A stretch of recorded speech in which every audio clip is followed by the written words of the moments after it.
Oh, we're not hearing that yet. Wow.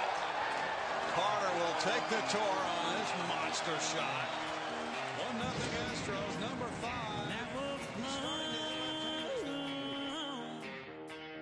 when it is black all alone, sitting in the back of a long white Cadillac.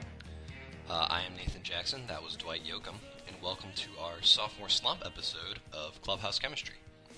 This week, once again, my guest is Andy Troiano, comrade and cohort and co-manager of the 9K per 9 fantasy baseball team, in which we touch on such topics as Jedediah Jericho, the haunting, resonant sound of Chris Carter's home run ball, and probably far too many words spent on Matt Harvey as a comparative. Listener, the perceived format for this podcast is rather open, and anyone, yes, even you, may join me on a weekly basis as long as you have both Skype and something interesting to say, although, as I now know, and you will soon discover, this qualifier is only applied in the most generic sense of the word.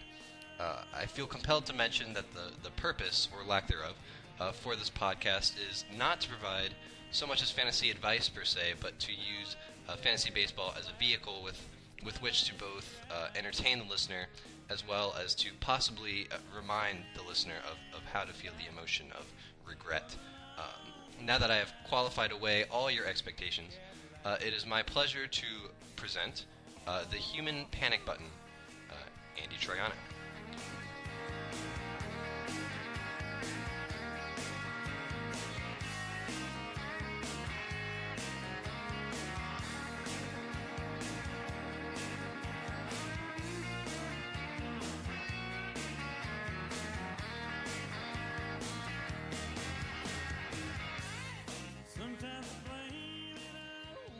Good. You ready to do So, this? man, I am. Are you ready to have the worst case scenario? There is a real possibility that we do not break 200 points in fantasy baseball this week. Like, there's like a real possibility that like we'll be floating about 150 on Sunday. Well, that's because we're bad. Yeah. Yeah. That's unfortunate. What happened with Mr. Davis? Wade Davis? Yeah. 3.2 innings. Yeah. 8 hits, 4 walks, 2 Ks, 3 earned. So Just got hit out? Oh, yeah. 95 pitches. Yeah, he threw a lot. He threw a lot of meatballs today. It's all right. We got one 2 stars. We got him against Cleveland and Chicago next week. That's good. That's quality right there. I love 2 starting scrubs. Yeah. So how you been? It's been some time since our last podcast. Did you come up with a name yet? You've had ample time. I have not come up with a name yet. No, that's unfortunate. And every name I've suggested you have shot down. Well, that's because they were bad. Yeah, there's something to that, I guess. I guess this is our sophomore slump episode. So we have every excuse for it to be terrible, non-informative, and also not very entertaining. So I got a question. So when the next one's bad, what do we chuck? Just being bad? Small sample size. Small sample size variance. It's within 1 sigma, so no worries. Yeah. Yeah. So let's get down to it. What are you drinking? I'm actually drinking Coors Light. Coors Light.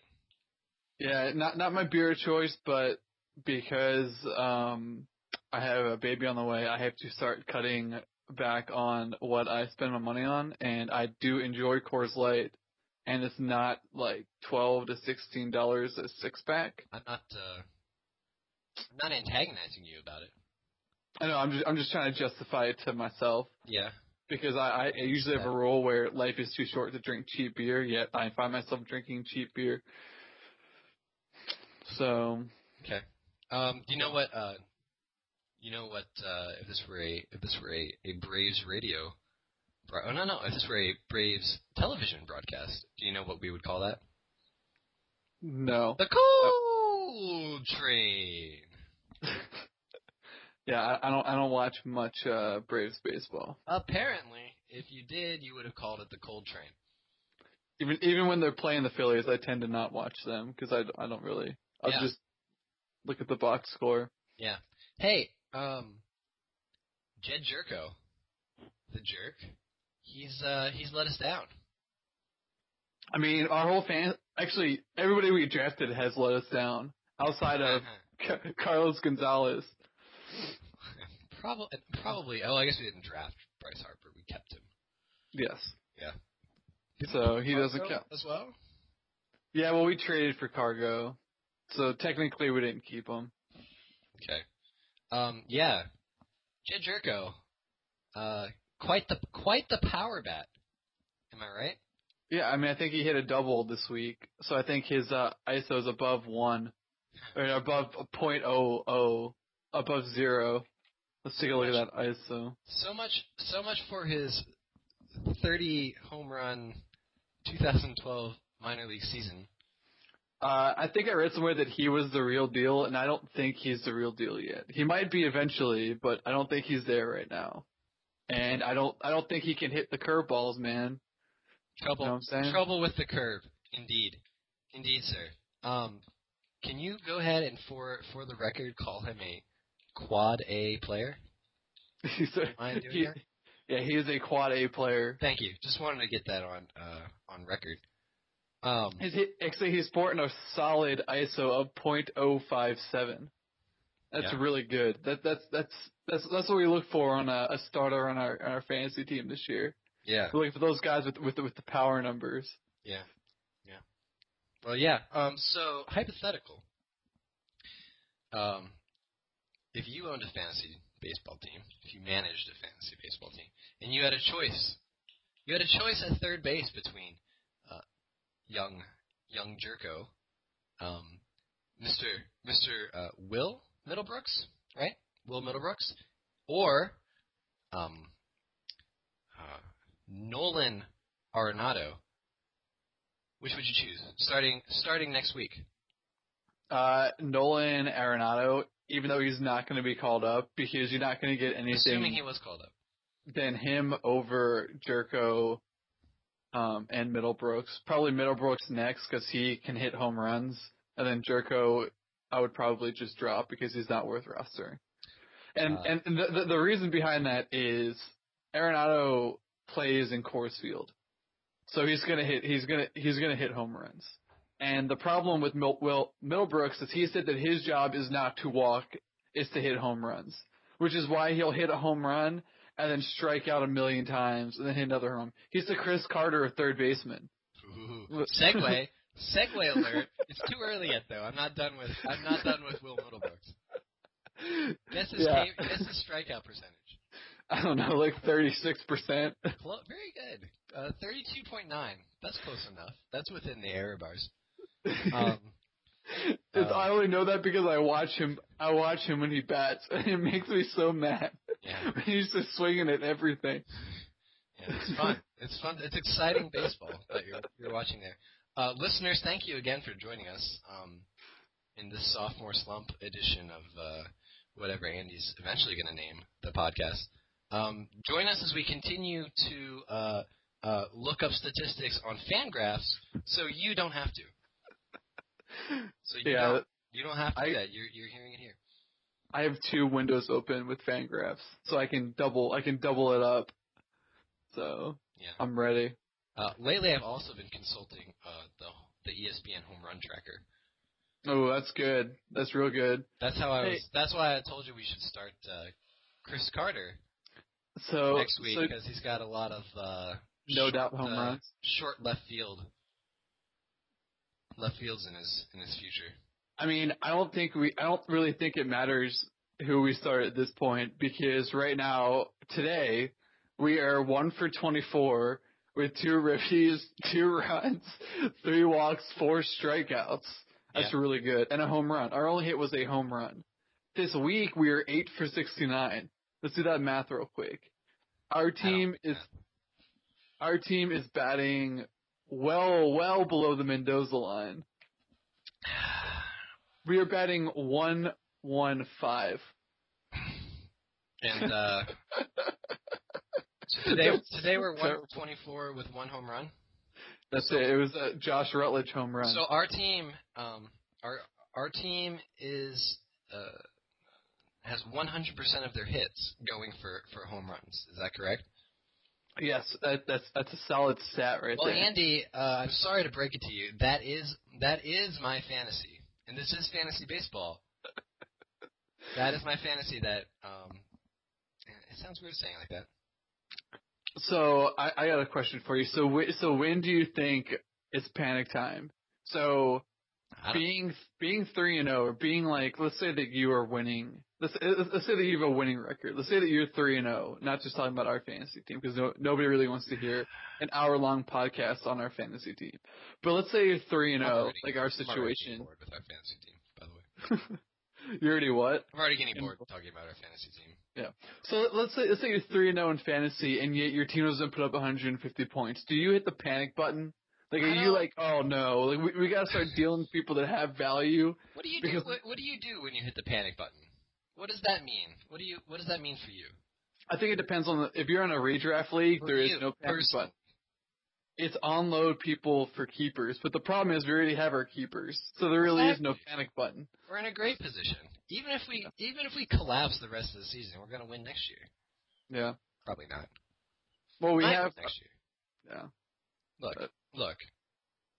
Just because our guys haven't come around yet, the research we put behind them is solid. Just have some patience. It's not summer yet. Balls are not flying out of the park. It's like 30 degrees in Colorado tonight. There you go. Wait till it's 90, you know. Yeah. Let's talk balls flying out of the park. Let's talk about Chris Carter. Oh God. The Chris Carter conundrum is what we can call it. Is he a Black Adam Dunn? Can I say that? Is he like the next Adam Dunn? I don't know, man. I don't think so. I don't think Chris Carter's got the pedigree of Adam Dunn. Well, I think he's the next. I think that's why you say the next. If you put the next man. in front of it, it's clear that there's no. He's the next Mark Reynolds. Hey, guess what Chris Carter's strikeout rate is? A lot. 50%. No, it's 41. Yeah, it's a man right there. But good news though, his walk rate is 9.6%. So when he's not striking out, he's walking. I mean, we're gonna start him next week too. We're gonna roll the dice. Absolutely. You know, his ISO's down to 189 though, which is not spectacular, but he's about to blow up in a big way. I just don't think so. I just don't. Like, if you have a problem where your team can't hit, you shouldn't compound it by putting guys on your team that can't hit. That's where you're wrong, sir. Double down. Have some cojones. Put your money where the home run ball is. I can't stop laughing. It's horrible. Yeah. This is truly a sophomore slump. Yeah, no. Yeah. This is the sound of Andy Troiano's panic button getting pressed. Listener, you are. This is live. This is breaking news. So, you heard? I sent you that clip, right, of his home run today. Yeah, it was the nice sound, man. It Isn't echoed. that a good sound? Isn't it? Is that because so hard it's dome? Let's hang on. I'm gonna. All right. So let's listen to it. Let's listen to it. Okay. Here we go. We're gonna listen to it right now, so the listener can hear it as well. Yeah, wasn't that good? That sounded great. Yeah. Listener, if you didn't hear anything in that silence, it's because your computer's broken. Or because I couldn't figure out a way to get it in the correct format from a streaming video. But probably I'll get it in there. And if not, I don't know, maybe I'll get in this one. Let's listen to it again. Here we go. Hearing that yet? That's good. That's crisp. It has a crisp and like an echoey sound. Yeah, you could definitely feel the home run through the speakers, Vibration. but I want to make that my like a text notification, you know, instead of like it vibrating like a ding or whatever it's is. I want it to be the sound of a Chris Carter home run. I remember one time I set my ringtone for texting to the combo breaker from what's it called, that claymation fighting game, Clay Killer Fighter? Instinct. No, dude, Killer Instinct. No, that was not the wrong game, but it was Killer Instinct. But Do you mean to say claymation? no, I didn't. Well, I thought it was that, then I realized it was not it. Yeah, I don't even know what to say to that. Good job. Yeah, thanks. Yeah. How'd Strasburg do today? He did really well, but for some reason he's starting on our fantasy team, so he can't get a win. I mean, look, like 110 pitches, 7 innings, 5 hits, was it 1 walk, 7 Ks, 3 runs, and a loss? Like that's a bad beat. I mean, Washington in general has been really bad at home for some reason. Yeah. So I guess we should not start Strasburg at home anymore. It's just a bad start. Yeah. Well, like I said earlier, he's got that juggernaut of an offense behind him. Yeah. And by that I mean Bryce Harper is on his team. Yeah, because you know what happens when Ryan Zimmerman's starting is he throws balls into the other opponent's dugout, so it's an error. Zimmerman, of course, third baseman for the Nationals. Also known for his defensive prowess. Yeah, he's really solid. Actually, the Nationals in general have been really bad in the field. Like if you look at all their box scores, they're committing well over an error a game. Yeah. And it comes into play when you start anybody on their fans, like any other starters, because it just anytime you get an error, it just racks up the pitch count. Because I don't know what it is, and maybe somebody on Fangraphs will listen to this and do some research on it. But there's something about when there's an error with like 2 outs, then the wheels come off and the pitcher gives up like 4 unearned runs and throws like an extra 30 pitches. That just happens every time, it seems like. Yeah. No, it does. Every time. We don't use hyperbole in this podcast. No research needed. Every time that happens. The reason I asked about Strasburg is because I wanted to open the floor to the question that's on everyone's mind: is Harvey better? I've heard them. I've heard them through my television and MLB at Bat app radio. I've heard them, and they've chanted that Harvey is better. Are you talking about when Harvey beat Strasburg at home and the fans were chanting Harvey's better? Is he? I don't know. I think it's too early to tell on both of them. I mean, Harvey's only had what? He's only had a couple starts last year, and then he had 4 starts this year, and today he's probably going to take the loss. 6 innings, 4 hits, a walk, 7 Ks, 300 runs. That's actually really good. That's similar to Strasburg's stat line. And actually, if the Mets would have let him pitch 1 more inning and got to 110 pitches, it would probably be almost the same stat line, only he'd have probably 1 or 2 more strikeouts. I would probably say that at this point in their career, you can't compare them yet. You just can't. I mean, Harvey's having a better start to the season. That's precisely what I'm asking you to do. Yeah. Then I would if you gave me the choice of one of those guys to be on my team, I would probably pick Matt Harvey for the sole reason that he has not been injured before. There you have it. Matt Harvey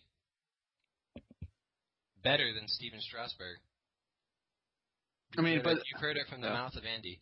Andy, since you're such an expert, since you're so willing to make these snap judgments, I have a question for you regarding Mr. Strasburg. What dog breed is a mix of Steven Strasburg and a poodle? I don't know. It's a Strassendoodle. Came up with I knew it was going to go there. Came up with that one. Oh my god. We're reaching the end of my topic list. I mean, okay, we've look, reached the limits of my willingness to prepare for this. Going back to the Harvey Strasburg debate, I think long-term Strasburg's better because Matt Harvey really only throws a high fastball really well and then a nasty slider.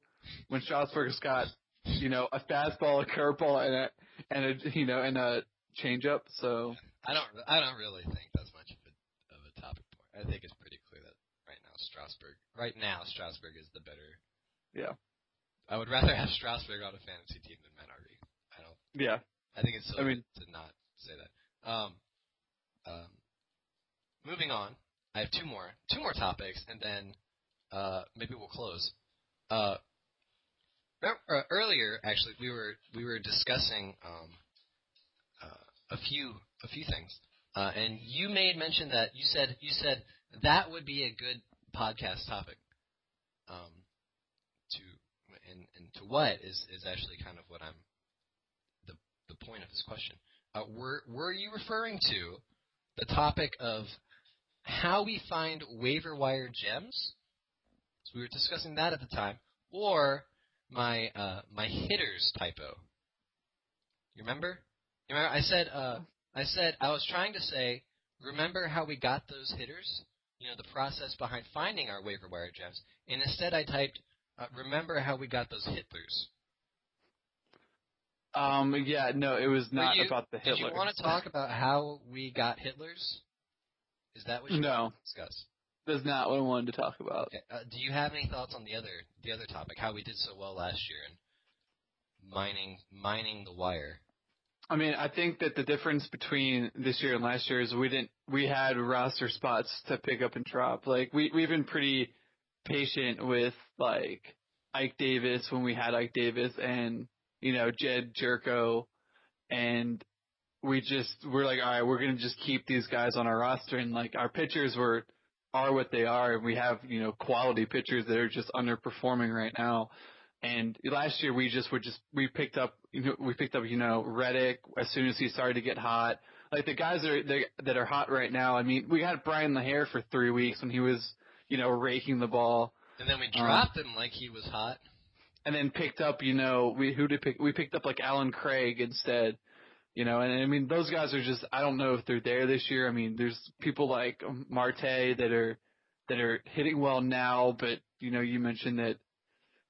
Their advanced metrics aren't as good. Like he's. That's not what I said. Yeah, well, I said Fangraphs hasn't told us who to pick up yet. Yeah, well, that's what I said.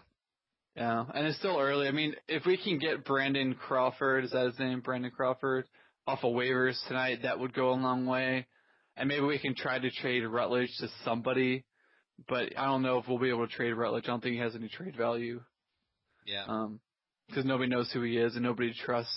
He was 1 for 5 with a home run today. I think people that's not really that's not very good. Yeah. Like the problem is batting average, and our problem right now, and I don't know, is batting average. Is we're not hitting the ball. Like a lot of people I would rather have a guy who hits less home runs. I know, but gets on base more and hits more. And fills up the stat sheet more over somebody who goes 1 for 20 with a home run. Here we go. Look, I would rather have the guy who gets me more points at the end of the week. Heck, I would even rather have the guy who gets me more points at the end of the year. I don't even care about week to week. I mean, probability-wise, right? the people that are hitting for higher batting average have a higher chance of scoring runs and RBIs and stolen bases if they have speed. I mean, it's just how it is. Like Chris Carter, for example, and we debate this all the time. He's going to hit 30 home runs, but he's going to strike out 200 times. So that's like 10 of his home runs gone. So he's really only hitting 20 home runs because he's striking out a ton of times, and he's not really getting on base because he's batting 200. I can't believe we're having this conversation. We are having this conversation. But if you have a guy like, let's say you pick up a guy like Billy Butler, and I'm not saying we should trade for Billy Butler, but let's say you pick up Billy Butler, who's going to hit 20 home runs, hit 300, and go 90-90. He's going to score way more points overall. This is usually something I like to exploit in my fantasy leagues, is people who are risk averse with the strikeouts and don't see that. Yeah, maybe he's gonna give you negative points. Maybe he only hits 1 home run in a week and then strikes out 12 times. So maybe he'll give you negative points. But the other weeks, he might put up 2 or 3 homers. But you're not getting guys that are proven. You're saying Chris Carter, who hasn't done it before. Oh yeah, we're looking on the waivers. We're not going to get guys that are proven. That's why we're mining. That's why we're mining the waivers, and that concludes that segment. I mean, it'd be well worth it to. It'd be better off dropping Jerko and holding on to like Matt Adams. He doesn't even have. All right. Right now, and now Alan Craig didn't last year when we had him. That's different. How's that different? When is Adams going to get playing time? I don't know. Exactly. We knew when Alan Craig was. Well, we knew he would soon. We don't know. He could just be a here and there guy the rest of the season. Yeah, until somebody gets injured. Now, excuse me. I was taking a drink of my my Rausch beer, my Schlenkerla smoke beer. When someone who Matt Adams normally fills in for, if they go down with an injury or get sent down for some reason, then definitely jump all over Adams. That's kind of what we're doing with like the Dodgers outfield right now with Yasiel Puig. I don't know how to pronounce Puig. No, we're not, because you're talking about your other league. Oh, that's right. Someone else picked him up. Well, we were until someone else decided to waste a waiver wire spot on him. Yeah. Yeah, but I mean, Wheeler's going to be called up soon, so we'll have the ability to put somebody else in a minor league spot, which is kind of one of the advantages of having a minor league spot. But I don't know, like we just need to. And it's still so early. I mean, last year it was like this. We finished what was it 12-12 last year? And we made the play, and we ended up winning it all. We just got to kind of hang around and have our good weeks. I mean, next week we're going to have like 13 starts, which is a lot for a 5-starter into relief pitcher kind of format. If the listener will recall, that is well above the recommended, Andy's recommended 8-start. We can call that the fantasy Mendoza line, the 8-start Mendoza line. Above it, you're doing good. Below it, well, it doesn't really have any meaning. I have a question for you. Yeah. So Grant Balfour pitched the 8th inning today when Oakland was ahead. Why do you think he did that? Because he's bad. I thought he was their closer. Apparently he's. Apparently he's not. Or they're not using him in high leverage situations. Maybe. Although if they were behind, that doesn't make any sense either. They should probably use Sean Doolittle to close. I think we can both agree on that. Sean Doolittle. Love that guy. Love it. Oh, we got to talk about the Scott Kazmir start. No. We'll save that for another time. So my last couple things. One, you know Eno Saris, right? Yep. Guy, yeah, he does a lot of the fantasy stuff on Fangraphs. I sniped his. I accurately identified where his Twitter profile picture was taken. It was at Red Rock Canyon near Las Vegas. I got major points from him for that. Just bragging. I have a very good eye for locations. Oh, I'm looking at his. Yeah, look at it. Look at his Twitter profile picture. Yeah. Clearly, Red Rock Canyon. Is it windy there? He was at one of the. There's like a couple spots where there's like a vortex. It's. I think it's at something called the Cathedral. But regardless, yes, it is often windy there. Anyway, that's really apropos of nothing. So let's finish off here. Let's finish up the standard Standard closing items.